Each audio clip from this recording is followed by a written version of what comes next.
Bonjour à tous, j'espère que vous allez bien. Donc, on va regarder ensemble les résultats du premier semestre de Téléperformance, hein, société qui n'arrête pas de décevoir, hein.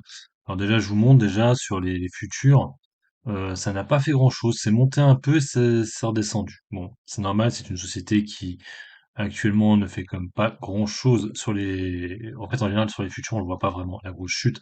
On le voit souvent le lendemain, hein, ou les grosses hausses ou les grosses baisses, hein. Donc, vous voyez, actuellement, on est à 108,50 €, ouais, c'est ça. Donc, on est extrêmement bas, hein, sur la valeur, hein, depuis ses plus hauts historiques qui étaient vers les quasiment 400 €, hein. Là, c'est déception de déception. Donc, on va regarder un peu ces résultats, hein, du premier semestre. Alors, là, pour le coup, c'est bien les résultats. On a déjà eu le chiffre d'affaires du premier trimestre qui n'était pas extraordinaire. Donc, on y va. Je te parle de l'acquisition de Majorel, hein, donc une nouvelle dimension, comme ils le disent, donc 5 milliards d'euros de chiffre d'affaires, en hausse de 28,2%. Bon, après c'est normal, il y a le chiffre d'affaires de Majorel qui rentre en compte. L'année dernière, il n'y était pas, donc automatiquement ça fait une hausse, hein, c'est clair et net. Bon, je vais vous passer ça, on va regarder directement le tableau, ce sera plus simple. Voilà, le tableau il est ici. Donc ce qu'on voit, c'est qu'effectivement, en pro forma, ça monte légèrement. On était à 5 milliards déjà avant. En fait, qu'est-ce que c'est que le pro forma? C'est comme si que la société Majorelle appartenait déjà à Téléperformance. En réalité, en fait, le chiffre d'affaires de Téléperformance était à 3,9 milliards. Donc là, on monte à 5 milliards. Mais du coup, la vraie hausse, c'est ça, c'est de 5 milliards 28 à 5 milliards 76. Donc on voit en données pro forma, on est sur une hausse de seulement 1,7%.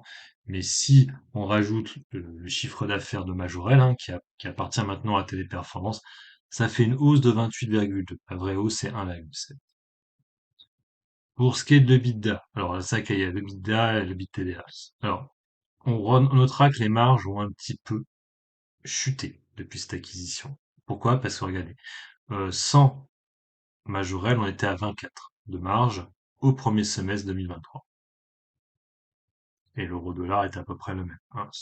Quand on le met en pro forma, donc là avec Majorel, effectivement, on était à 19,4 au premier semestre l'année dernière. On est toujours à 19,4, donc les marges n'ont pas évolué. Donc on pourra noter une chose, c'est qu'effectivement Majorel apporte du chiffre d'affaires. Niveau des marges, j'aurais même tendance à la faire un peu baisser, au niveau de ses marges. On notera la même situation sur le bit, le bita. Alors, la différence, je ne pourrais pas trop vous la donner. C'est vrai que souvent on parle souvent de l'EBITDA. Celui-là, je le connais moi. EBITDA. Et là, voilà, c'est voilà, plus impressionnant. On était à 14,06 de marge. Et maintenant, on n'est plus qu'à 13,09. On aurait pris en compte Majorel l'année dernière, on était à 13,08. Donc on voit que les marges de Majorel sont un peu moins bonnes que celles de Téléperformance. Ce qui fait que le compte de résultat par groupe, on est à 291. L'année dernière, on était à 271.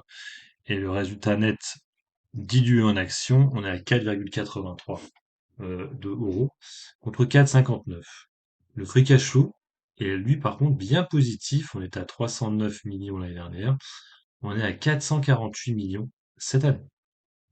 Donc on pourra noter quand même que bon, à part le fait que les marges sont peut-être un peu moins bonnes depuis l'acquisition de Majorel, ça reste quand même plutôt bon, hein. Donc un chiffre d'affaires qui est effectivement à tonne, même si on rajoute Majorel, il est forte hausse.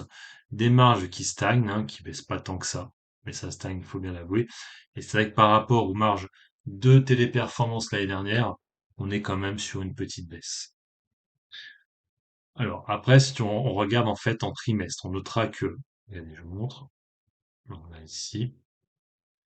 Donc on notera que le premier trimestre c'était pas extraordinaire, c'est quand même beaucoup mieux au T2. Je dis ça, ouais, non, en fait c'est pareil, en fait, je suis bête. Non, parce qu'en fait je regarde celle-là, données publiées, 33%, mais non, en fait, non, c'est pas si dingue que ça. Ça fait du surplace en fait, hein, ça fait du surplace, pro forma 1,09, ouais, plus 1, 0,1, donc c'est pas dingue. En fait, les hausses sont les mêmes, en fait. Non, en fait, j'ai mal lu le truc, mais non, effectivement, en pro forma, on est sur les mêmes hausses que le mois dernier, pas le mois, le trimestre d'avant, 1,7. Le T2, il est là, excusez-moi. 2,4. Non, c'est un peu mieux quand même, c'est un petit peu mieux, 2,4. C'est un tout petit peu mieux, mais bon, c'est toujours pas ça. Et pour les perspectives, donc là on voit hein, que les sociétés pas les sociétés, les services qui donnent les meilleures marges, c'est effectivement le core service et DBS. Donc on voit que aux États-Unis, les marges sont meilleures. Oui, on est à 12%, alors que dans l'Europe on est à 9,3. Et le service spécialisé, c'est là où les marges sont les meilleures. On est à 30% de marge. Donc là, ça a bien augmenté. Alors, on va voir si le service spécialisé n'augmente pas dans les prochaines années. Pour l'instant, ça prend une petite part du chiffre d'affaires, 224 000. Donc, services spécialisés qui ont les plus grosses marges par rapport au chiffre d'affaires. Donc, ils le disent, hein, activité service spécialisé. Donc, effectivement, le service spécialisé, hein, c'est en rapport avec tout ce qui est, il me semble, un peu l'IA, le Language Lake Solution aux États-Unis. Euh, et la gestion des demandes de visa aussi. Donc ouais, c'est ce secteur-là qui a les plus grosses, ouais, cette activité-là qui a les plus grosses marges. Malheureusement, c'est une toute petite part hein, du chiffre d'affaires. Hein. Vous voyez, hein, 736 millions alors que le reste fait 4 milliards 3. Donc il développe ça, mais pour l'instant, ça reste quand même une petite part du chiffre d'affaires. Donc pour les perspectives 2024, ils sont toujours sur une hausse du chiffre d'affaires comprise entre 2 et 4%, des hausses de marge de d'EBITDA, donc de plus 10 points à 20 points et 20 points en base de pro forma, hors coût de réalisation de synergie de Majorel. Le groupe vise une progression soutenue de son cash flow, free cash flow, un ratio d'endettement net de EBITDA inférieur à 2. Le groupe entend poursuivre sa politique de retour sur capital à l'actionnaire, vous savez, le programme de rachat d'actions, qui est, je crois, quasiment fini, on va en voir l'océan.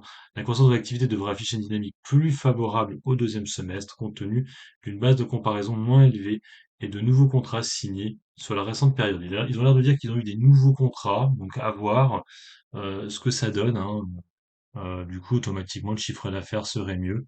Par ailleurs, la génération de synergie des coûts devrait s'accélérer au deuxième semestre.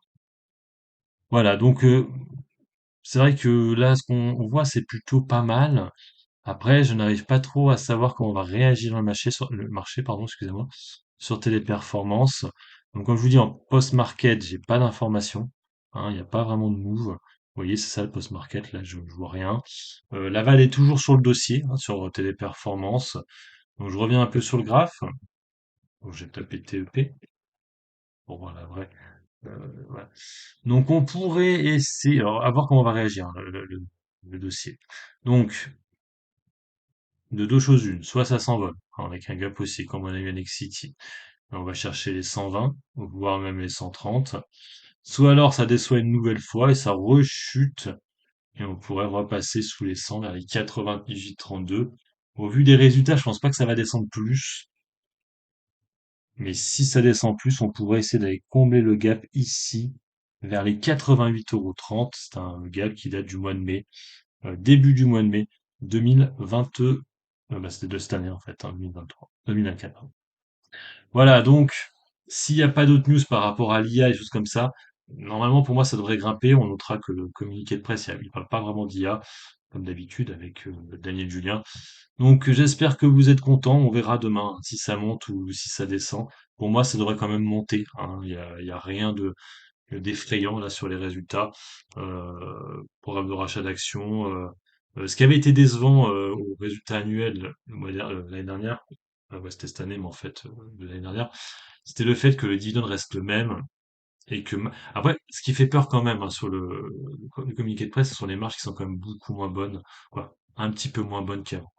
Hein, ça veut dire que finalement, l'acquisition Majorelle leur rapporte un chiffre d'affaires en plus, mais fait baisser légèrement ses marges.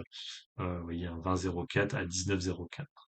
Ça fait à peu près plus de 10 points, je crois, de baisse.